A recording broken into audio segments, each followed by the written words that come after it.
Here we are. AFCON don't finish. What a tournament it was. What a tournament. The scenes last night is not gonna ruin the big, incredible competition that Morocco put together. Great pitches, great matches, great goals, trials, tribulations. There was drama, controversy, all the way to the last kick of the game. Brahim Diaz. Nothing can make me understand why you panenkered it. The last kick of the game.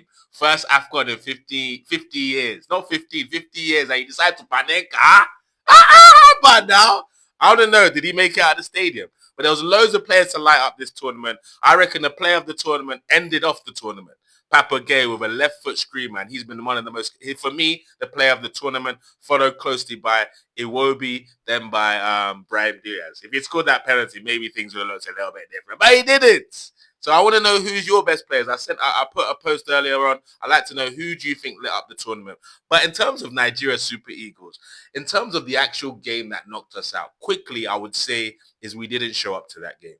We allowed one miss from our team in Didi, ruin our whole gameplay because our midfield looked completely different. Iwobi didn't get the time and the space that he was getting prior to that game. But I don't think the rest of the team raised their game enough to make up for that miss. And we attacked the game very, very differently to the other games we played throughout the tournament. I believe I would have liked to see Osimhen, Lookman, and Iwobi as the first three penalty takers on the day. Osimhen, I don't want to say you faked injury, but it's annoying that the two last times you've been on the pitch when penalties have been closing, you've managed to be injured and substitute yourself. Coincidence, maybe. Lookman, big game player. It will be big game, big moments player. You shied away from those penalties. That frustrated me. And Chukweze's penalty, I don't even want to get started because I can just lose myself here. Chewing gum, everything.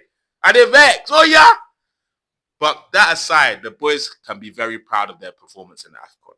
I said the only way I'm going to be proud of this team is if they win this after their shocking showing in the World Cup qualifiers. But they gave me pride. They allowed me to say things like, hey, whoa, like because of great turns, drop of shoulder, and good football. I haven't felt like that as a Super Eagles fan for many years. I'm glad that's come back. And it's clear to see if Eric Shaw was at the wheel at the start of this World Cup qualifiers, we would have qualified. We would have smashed that group.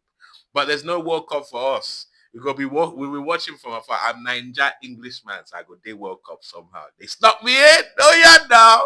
But on the real, keep Eric Chell, keep getting behind him, keep the foundation of this team, but we need to look around for more midfielders, local leagues, abroad. Look for midfielders, technical midfielders that can change the game.